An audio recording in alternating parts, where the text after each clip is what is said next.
Nga lang po gusto ni Ma'am Stephanie. Sabi kasi ni Ma'am Stephanie, ayaw niya ho ng walang ng ano, may anak. Gusto niya ho kasi single din tulad niya. Para ba yan, sir? Oo. I-diskarte mo pa rin yan. Nasa sa inyo pa rin yun.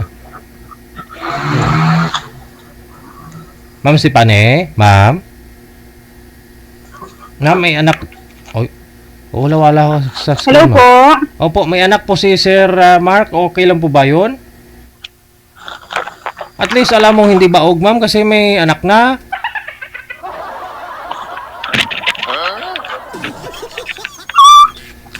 Kasi doon sa ano, wala pang experience. Gusto mo kasi walang experience, walang asawa, walang anak.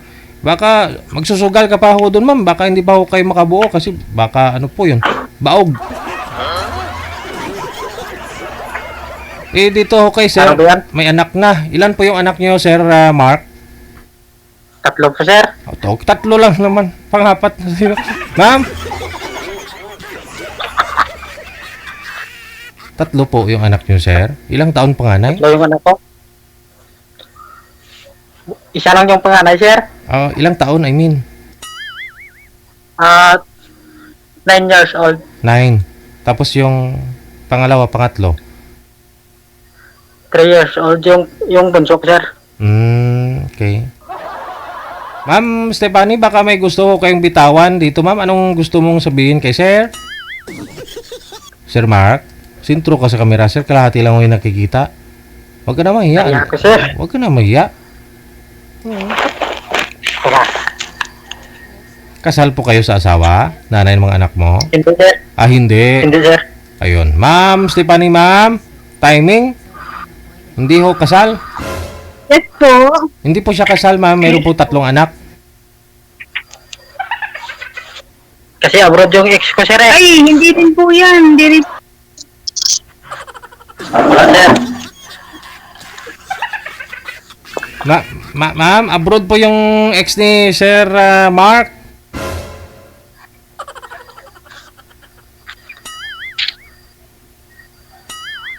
Ayoko po nang may anak. Ayaw.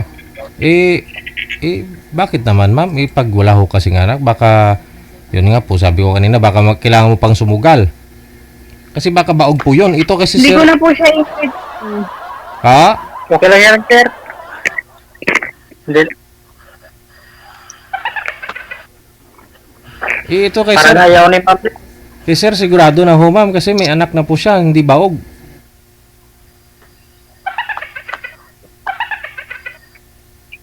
Bakit to? Ma'am Stephanie? Nawala na Yes si po. ma'am, sir. Ang hirap po kasi maghanap ng ano ngayon, ng lalaki na ano, na single. Oo. Sige nga ho, Sir. Ano po ba hanap mo, Sir, sa isang babae? Hello po. Ang ingay dito. Sir Mark, So, sir, ano po ang hanap mo sa isang babae? yung tanggap yung anak ko, sir. Yun. Siguro sa ngayon, sabihin natin hindi pagtanggap ni ma'am, no? Siyempre, Kahit wala sa akin yung anak ko. asan po yung anak mo? Mga anak po ninyo? Doon sa amin, sa probinsya. Sa side, sa kustodiya ng nanay? Sa side ng Sa side po, sir, sa mama ko. mama mo? Okay.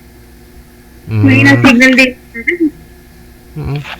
Okay naman po, ma'am, Luwam, good evening. Sa abroad daw po yung ano, yung asawa ni Sir.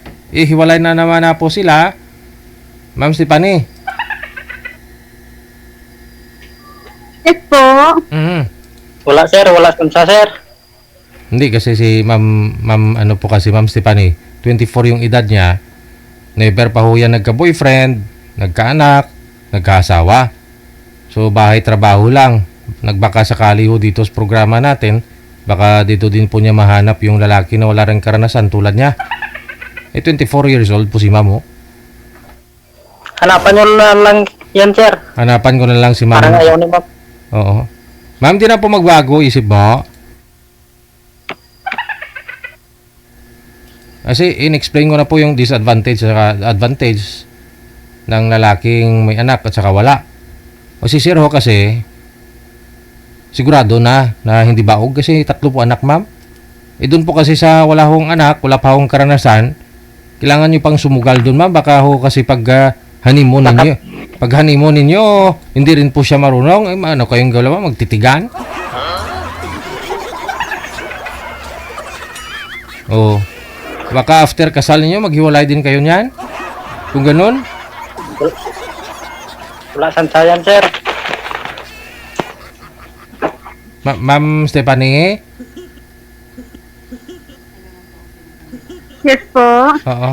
Oo. May sasabihin po kayo kay Sir? Busted na po ba?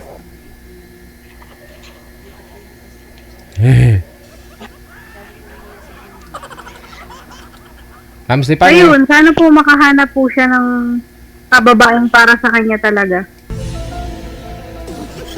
Hindi po kami meant to be. Na para magpakilala sa isa't isa. Okay lang yan, sir. May sasabihin po kayo, Sir? Mark? Wala na, sir. Wala na? Wala namang ano ta. Sige, sir. Okay. Bye-bye. Sige, sir. Thank you. Okay. DJ Joe.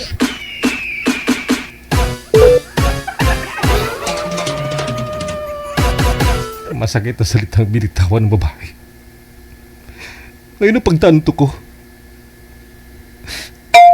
Ay, store butong tumatawag. Huwag kayong tumawag, nagdrama pa ako.